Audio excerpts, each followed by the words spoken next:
Merhaba, ben Uğur Kılıcı. Bugün SpaceX.com'un kaç para olduğunu ve içinde bulunan teknolojileri inceleyeceğiz. O zaman hadi başlayalım. Öncelikle SpaceX.com'a giriyoruz. Girdiğimizde karşımızda böyle bir ekran beliriyor.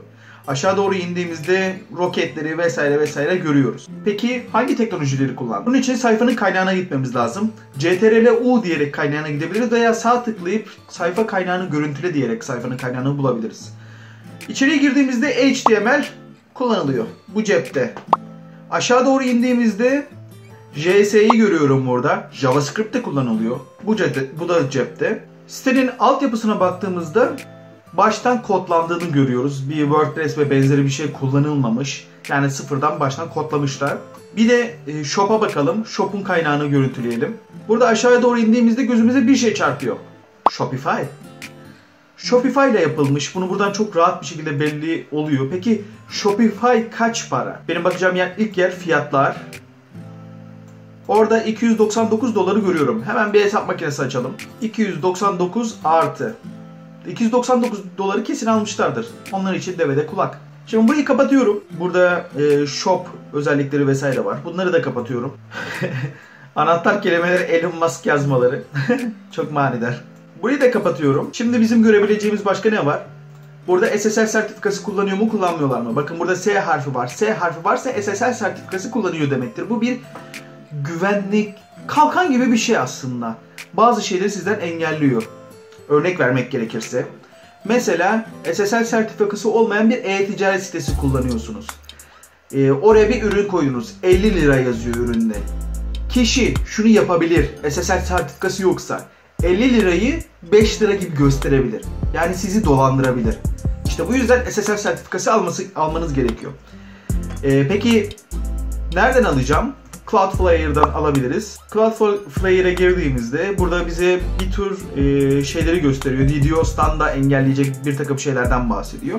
Bizim bakmamız gereken yer fiyatlar kısmı. Fiyatlar kısmına baktığımızda bize 4 tane seçenek sunuyor. Free var, yani ücretsiz de kullanabiliyorsunuz bunu.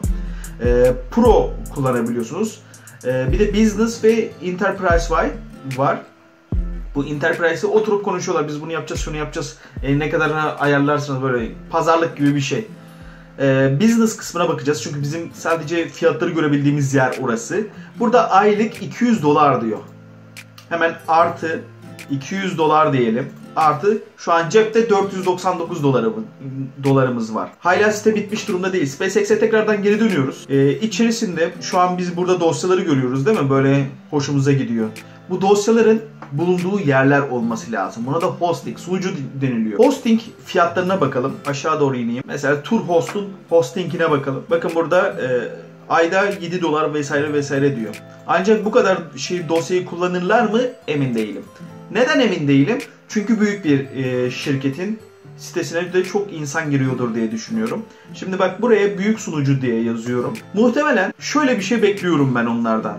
Ancak bunu düşünürken aklımda şöyle bir şey daha canlandı. Ya bunlar veri kaydetmiyorlar ki. Belki kaydediyor olabilirlerdir. Muhtemelen kaydediyorlardır da. Ancak böyle Facebook gibi insanlardan üyelik falan beklemiyorlar. Sadece biz böyle şeyler yapıyoruz diye bir tane internet sitesi açmışlar. Bu yüzden bu tarz bilgilere gerek olmayacağını düşünüyorum. Bu yüzden muhtemelen AWS kullanıyordur. Nedir AWS? Amazon Web Service'tir. Yani Amazon'un kendine ait hosting firması daha var kendi içinde. Bildiğin hosting yani. Buradan bizim yapmamız gereken yer fiyatlandırmaya girmek. Fiyatlandırma aracına basacağım. Burada bir takım fiyatları görebileceğiz. Adamlar kendine ait domain bile almışlar. AWS diye. Manyaklığa bak. Buradan fiyat araştırması yapabileceğiz. Yani burada lazım olan şeyleri görüyoruz. Mesela diyeceğim ki ben MySQL kullanıyorum. MySQL. Burada bir ton şeyler var. Şunu ekle, bunu ekle, bunu ekle diye sana bir fiyat biçiyor. Ortalama 50 dolar, 100 dolar falan çıkıyor. Hadi biz en maksimum, yani tahmini olarak en maksimum şeyi yapacağız. 1000 dolar olsun. Ayda 1000 dolar. Artı 1000. Tabii onlar için dünyanın en zengin insanları olduğu için kendileri 1000 dolar devede kulak yani. Şu an bizim karşımızda 1499 dolar oluyor. 1499 dolar kaç TL acaba? 10.800 21 dolarmış. 1098 mi? Başka bir şeylere gitti. 1499 dolar 10.821 TL'ye denk geliyormuş. Her ay sadece o siteyi ayakta tutabilmek adına 10.821 TL'yi ödüyorlarmış şık diye. Bu bölümde SpaceX.com adresinin kaç para ettiğini ve içinde bulunan teknolojileri inceledik. Bu tarz videoların gelmesini istiyorsan beğenmeyi, bir sonraki videoda ne olacağını ne olmasını istiyorsan, bu tarz videoların gelmesini istiyorsan beğenmeyi, bir sonraki videoda ne olacağını istiyorsan yorum yapmayı ve bu tarz videoların gelmesini istiyorsan, ne olacağını istedim, bu nasıl bir cümle ya? Bu tarz videoların gelmesini istiyorsan beğenmeyi, bir sonraki videonun konusunun ne olmasını istiyorsan yorum yapmayı ve hala kanalıma abone değilsen aşağıdaki kırmızı düğmeye basarak kanala ücretsiz abone olabilirsin. Kendine iyi bak, hoşça kal.